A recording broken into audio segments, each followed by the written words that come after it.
Hello મિત્રો, જય માતાજી. આજે મારો આ પ્રથમ વ્લોગ છે, જેમાં તમારું હાર્દિક સ્વાગત છે. તમે પહેલાં જેવો સાથ અને સહકાર આપ્યો એવો ને એવો મને સાથ અને સહકાર આપશો એવો મને વિશ્વાસ છે.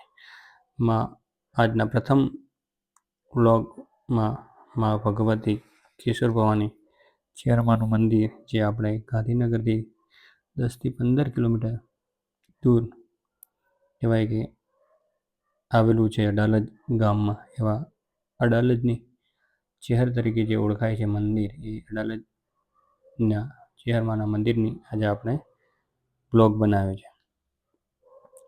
દર રવિવારે હજારો ભક્તો કહેવાય કે આ મંદિરે દર્શન કરવા ઉમટી પડે છે અને પોતપોતાની બાધા અને માનતાઓ અહીં પૂર્ણ કરે છે. અહીં આવનાર દરેક ભક્તો સુખડીનો પ્રસાદ ચડાવવામાં આવે છે.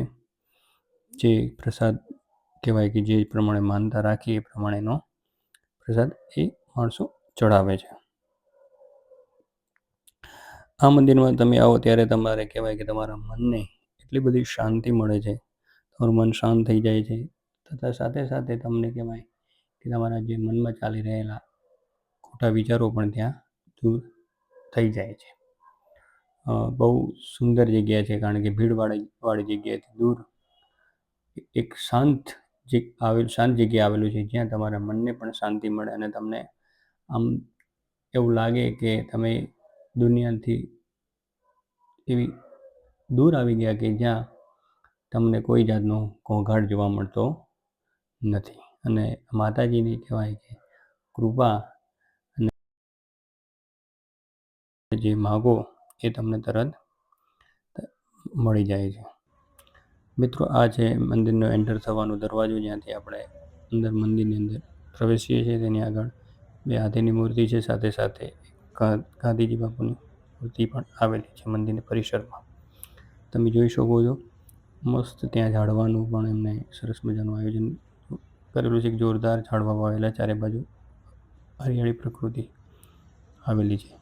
સાથે સાથે તમે જોઈ શકો છો કે ત્યાં એ બાજુમાં પણ એ જગ્યા છે. આ મંદિરની અંદર પહેલે જ આપણે માતાજીનું તે દેખાય કે લાઇટવાળો ફોટોમાં ચહેરામાંનો, જે તમને એન્ટર થતાં જ તમને મનને શાંતિ આપશે. આ મંદિર માતાજીનું, જ્યાં તમે કલાકો સુધી ઊભા રહો તો પણ તમને કહેવાય કે ત્યાંથી જવાનું મન ન થાય એવું સુંદર મંદિર જે માતાજીનું તમે જોઈ શકો છો.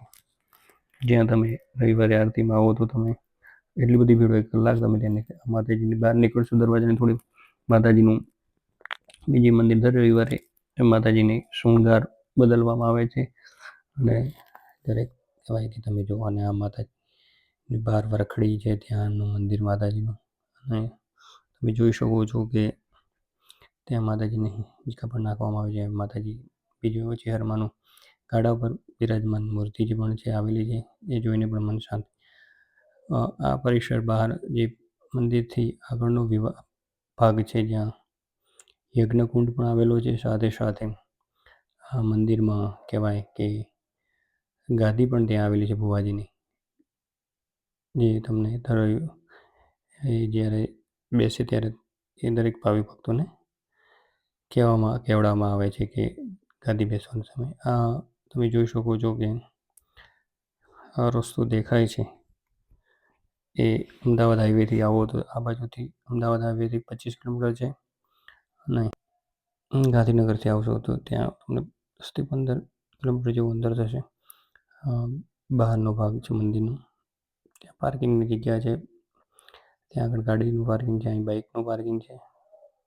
અમદાવાદ ગાંધીનગર આવવા માટેના બંને હાઈવે છે. તમે જોઈ શકો છો મંદિર પરિસર બહારથી તમે જોઈ શકો છો. સુંદર મજાની આ જગ્યા છે. તો અચૂક એક ફેર તમે આવો તો આ મંદિરની મુલાકાત લેજો. જય